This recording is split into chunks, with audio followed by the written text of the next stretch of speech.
Hi, this is Vance Johnson again from Inside the Moving Business. Um, today what we're going to do is we're going to go over a few things on what you really look out for in moving. One of them is going to be lost and damage claims. The other one is going to be delay of your claims. Then we're going to go into moving paperwork, and we're going to go into order of service. And we may touch in on inventory. The reason why I'm doing this is because these are some of the most important parts of your move, and I think that by now you guys are realizing that it takes more to moving than really meets the eye, and you have to be like almost like very educational on it. So let me just go over on your loss and damage claims. The movers, customarily, they take care every precaution to make sure that while your shipment is in their possession, no items are lost, damaged, or destroyed. However, despite precautions taken, articles are sometimes lost or destroyed.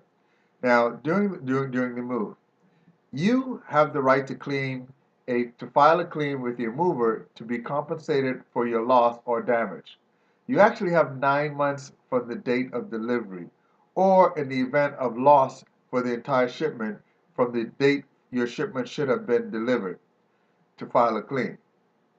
Now, the claim must be submitted in writing to your mover or to your parties moving third-party insurance or for the claim processing. After you submit your claim, or your mover has 30 days to acknowledge receipt of it. The mover then has 120 days to provide you with a disposition. The mover might be entitled to 60 days extension if the claim cannot be processed or disposed of within 120 days. Meaning that it's actually, sometimes it can run into 190, 180 days. Um, again, close to 6 months. Again,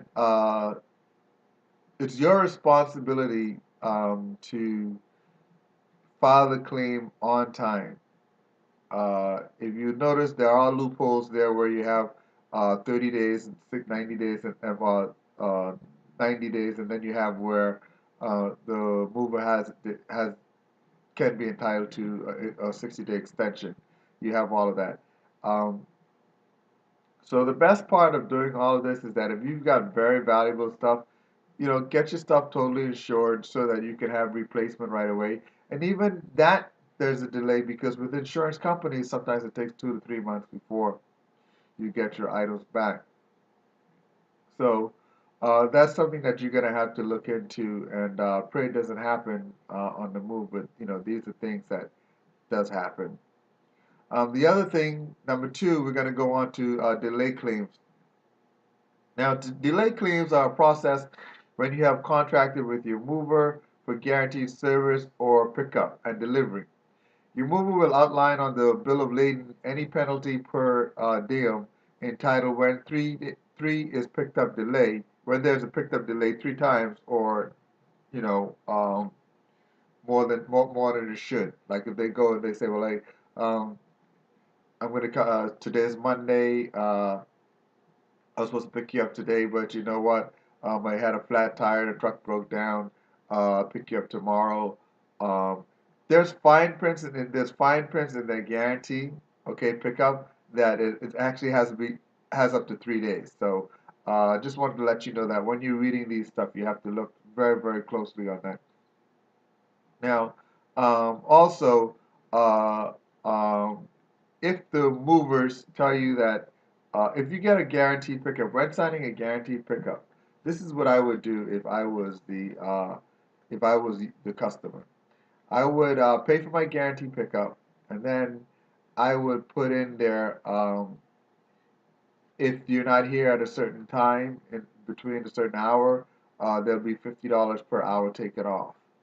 That puts the pressure on them, and it makes sure that you would be picked up on time and also delivered on time, because a lot of times with the moving companies, they tend the drivers, they tend to see if they can make an extra buck here or there, and that delay comes on you. So Those are things that you're going to have to, really, really look out for when your stuff is being delayed because of pickup or being delayed because of delivery. Now, your moving paperwork. I'm going to be coming up with some paperwork shortly in about 2 or 3 more segments of videos to show you what to look for, how to sign a paperwork, and stuff like that. The one thing that I'm going to tell you right now is that do not ever, okay, sign a piece of paper that's non-complete. Okay, do not it's like would you go to the bank and sign a blank check? Okay, if you're not going to do that, then why would you sign documents with your moves blank? Do not do. I don't care how rushing you are. I don't care how much you're rushing. I don't care how busy you think you are. It's frustrating. It's only frustrating when you make it frustrating. Okay, so take your time, read over your paperwork, make sure that everything is right, verify that the documents are completed before you sign them. The only information that might not appear in your moving paperwork are the actual weight of your shipment in the case of non-binding estimate and unforeseen charges that occur in the transit. Now, even those, the weight, what you can do is that again, everything is up to you. Okay? Me, if I'm getting my shipment weighed, okay, I'm gonna ask my driver, I'm gonna meet him to the next weigh station. Okay? All of these are things that you can actually study before the moving comes. Most movers, the smart movers, they shippers, they actually plan at least a year, 6 months to 3 months in advance. That year, that 6 months, and that 3 months, use that time to find out where the nearest way station is to you. Okay, use that time to study cubes and how much cubes you think you're gonna have your items are gonna be. Use that time to study the truck. Okay, I got in trouble one time when I was not a rookie, but I I don't want to lie to my customers. I don't want to mislead them. I don't want to. Bottom line is, like I told you, moving is the oldest business there is, and it's a necessity. And it's like ordering pizza. As long as you let the client know what the topping is going to be for, how much they're going to pay for it, there's no need to lie to them. So, I would tell my customers at times that, hey, look, you know what? Go and look at the truck, okay? Look between the two. There's like the ratchet, the rivets bar. They're normally that space right there is approximately 100 cubes, okay? So when your stuff is between that space right there, going up and down to the truck, okay? And the guy says, "Oh, you've got 500 cubes." There must be 5 spaces like this. Okay? Oh, you've got 700 cubes. There must be 7 spaces like this. Okay? And you times it by 7, and that's how many approximate pounds that you would have. So two things. One, you either get them to bind the estimate right there on the job site, okay, at pickup, or you follow them to the weigh station. You get the proper weight of your items, okay. Then, okay, you go ahead and you sign your paperwork. The other thing too is that don't ever, if you go by weight, make sure that your driver comes to you with a pre-weight ticket. Yes, he can have items on the truck. Yes, he can. Okay. However, okay, you want to know how much the truck weighed before it got to you. Okay, and then you want to know how much the truck is going to weigh when it leaves you. Okay, and that's why I say follow them, because sometimes they can add stuff onto the truck, stuff like that. But that's just how it is. Now the other one is the order for service. Your mover is required by law to prepare an order for service for your shipment. The following 14 elements should be listed on the order for service. 1. Your mover's name, address, and the US DOT number assigned to your mover. Again, I'm gonna actually have a bill of lading that I'm gonna show you exactly where to look for in that. Okay. The other thing is that it should have your name, your address, if available, telephone numbers, the name and address of telephone numbers of the delivery mover's office or agent at or nearest destination to the shipment of your destination of your shipment. A telephone number where you may contact your mover or its designated agent. One of the following three dates and the time: the agreed pickup date and the agreed delivery date, okay, of your move. The agreed pickup upon periods of the time move, and if your move is transporting the shipment on a guaranteed service basis, the guaranteed dates or periods of time for pickup, transportation, and delivery. Okay?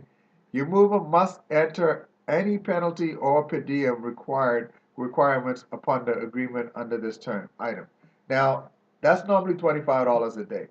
However, like I said, if I'm paying top dollar for my stuff to get in on time, and you're going to tell me that you're going to do guaranteed delivery, okay? I want guaranteed delivery, so I'm going to tell you $50, okay? I'm going to go at $50 a day. I think I'm worth, and I believe I'm worth $250 an hour because, I have a lot of experience in things, and I know that you may too. So I'm not going to wait on nobody for $50 a day, to be late with my stuff a day. So, yeah, $50 a day, okay? And after the second day, I'll go $25 an hour uh, because that's your items. You need those items, okay? Now, the other thing is that the names and address of any other motor carriers, when known, that will participate in the transportation of your shipment. You see that, folks? The names and address of any other motor carriers, when known, that will participate in the transportation of your shipment. This right here shows you, okay, that a mover, a broker, a carrier can give your items to another carrier because sometimes they need that help. So when you're doing when you're searching for a moving company, be sure, okay, that your stuff is not going to be handed off to another carrier, from truck to truck. Okay, that's something that I don't like in the business. It has happened a lot. I don't like it, and I'm not going to sit down here and tell you, oh, it should be done because there are companies out there that I know of some billion-dollar moving companies that actually have your stuff picked up from your house, put into a warehouse, have a tractor trailer come and pick it up and deliver your stuff just like that, no problem. A lot of people says they don't want that, but half the time that's better than having someone come to your house, pick your stuff up, okay, clean to you that they're not going to put it into a warehouse. Yet they do put it in a warehouse, and then they have another carrier pick it up that is an affiliate, not even an agent of them, just a friend doing them a favor because they're greedy and they're trying to get other stuff done. So look out for that, okay? Now, the other thing is that the form of payments your movers will accept at delivery.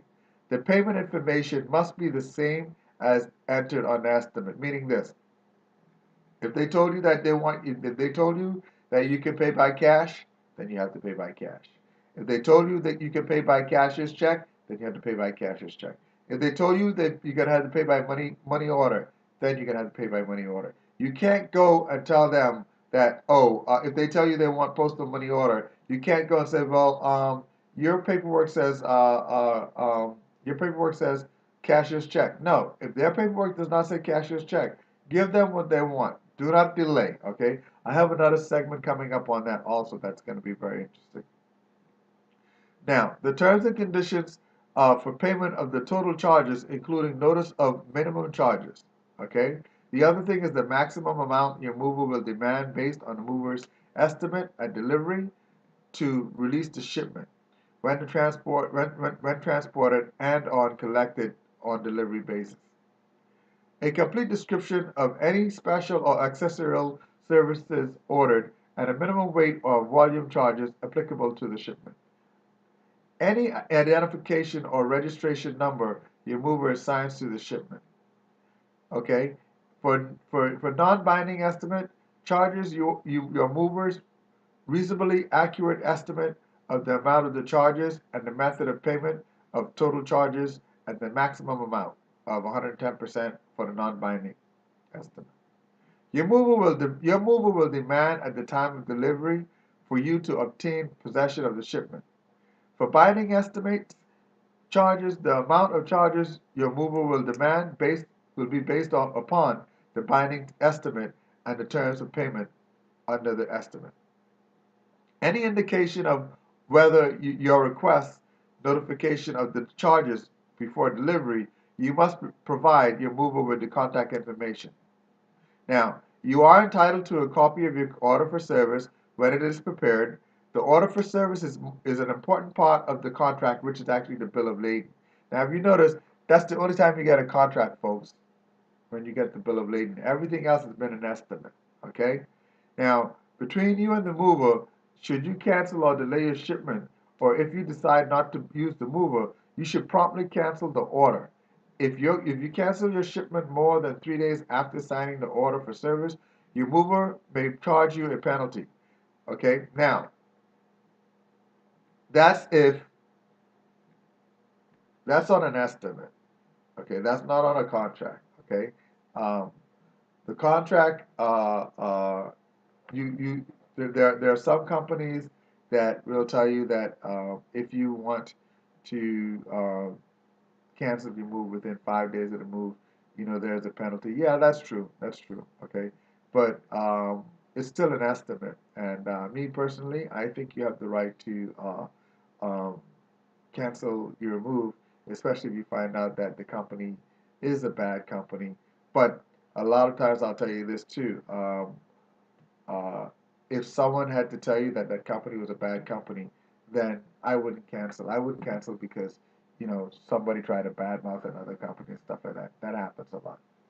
So the other thing here is that okay, the document list that you agree on, okay, for pickup dates and delivery of your shipment, the amount of liability that you request along with your special services, and that you order for service. Please have all the phone numbers and everything and all the contacts on all of your shipment. Now, if this has been helpful to you, okay, please like our videos, share. And subscribe on Facebook, um, subscribe on YouTube. We do have a book out called Inside the Moving Business. It's on Amazon.com. And I thank you very much, and I hope you enjoyed this video. And if there's any questions, feel free to answer. Thank you. Have a great day. Cheers.